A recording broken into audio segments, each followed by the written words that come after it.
Hello. Just trying to put my pens away. There we go.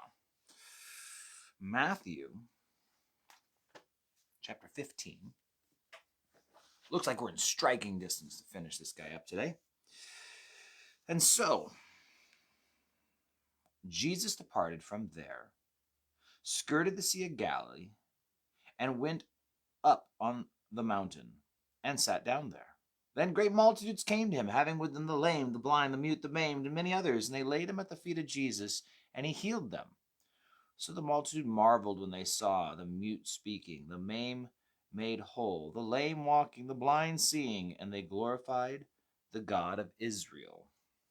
Mark chapter 7 tells us that this is in the Decapolis. So when it says he departed and skirted the Sea of Galilee, he's going around the east side. I still never figure out which way the camera is for you guys. Let's do a test.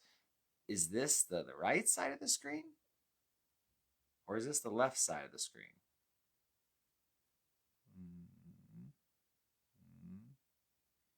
Is that the east side of the lake? I think so. I don't know.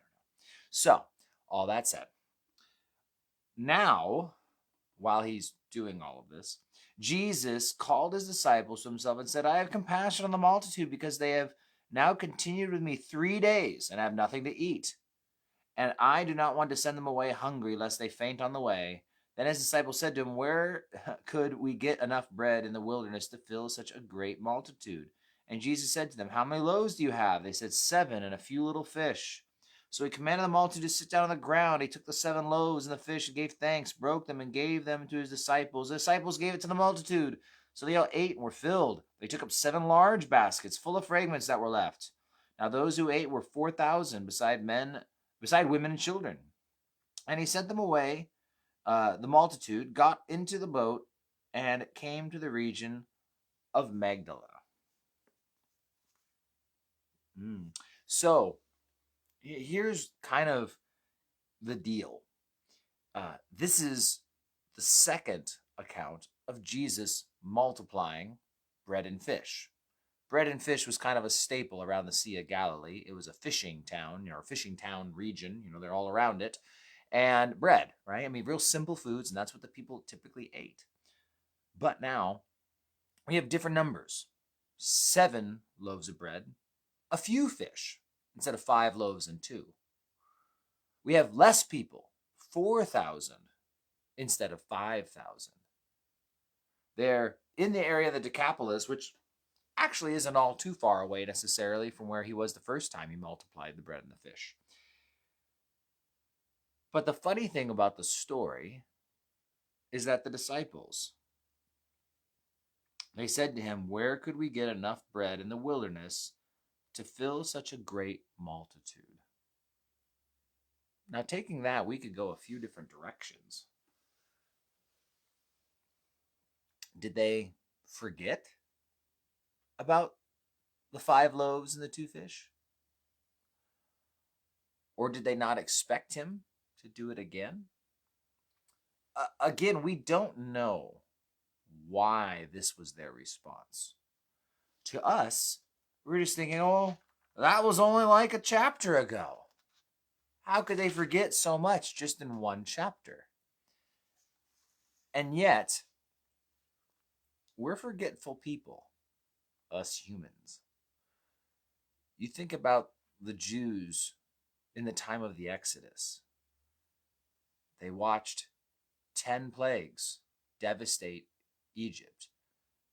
They watched the parting of the Red Sea, the purifying of the bitter waters of Marah, cloud by day, pillar of fire by night.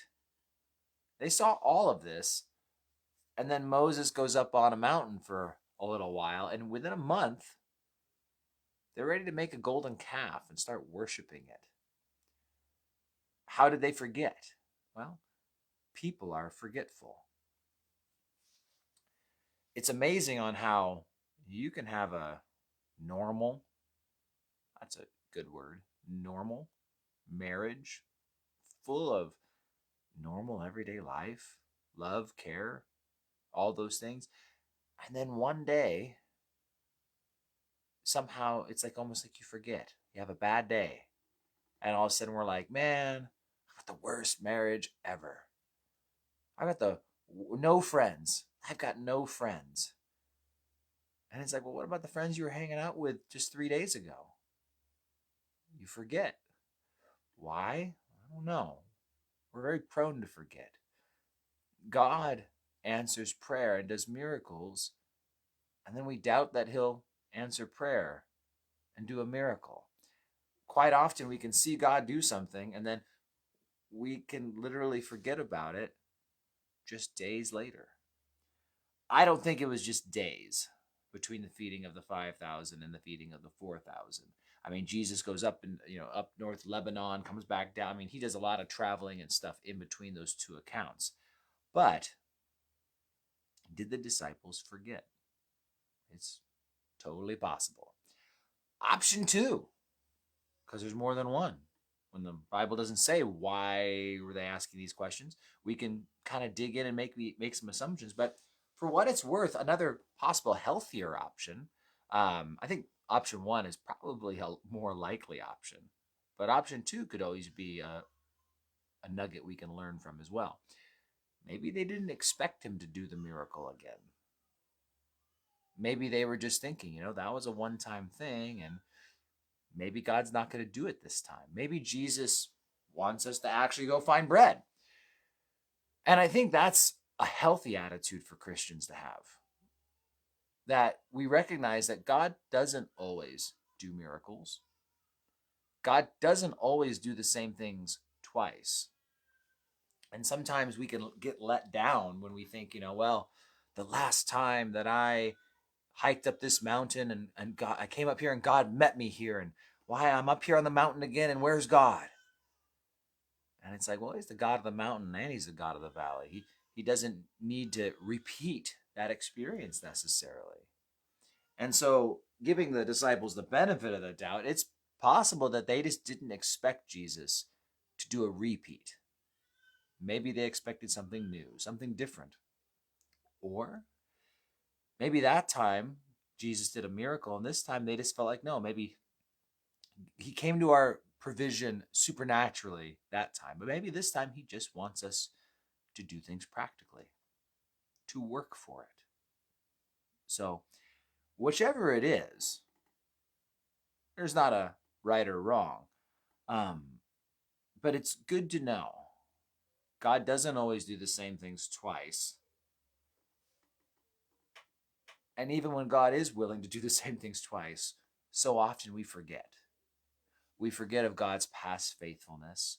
We forget about all those times we've said, I'm going to start praying. All those times we've said, I'm going to really get serious about making it to church. I'm going to get really serious. And we do these things and then we forget about it. And even a miracle as great as multiplying the bread and the fish, seems like the disciples could have forgotten about it already. So pray that you don't forget. Pray that you stay faithful and you hold to those things that you've committed to. Pray that you would remember when in seasons and times and moments of doubt. Pray that God would, remember what we talked about. Lord, you showed me this and I need to stick with this. God, you've been faithful before. I know you'll be faithful again. I've seen you do a miracle before. I believe you will do it again. So, there we have it. Prayer at church tonight. Psalms 20 and 21 should be good. You guys take care, and I will see you guys around. God bless. Stay in the Word and obey it.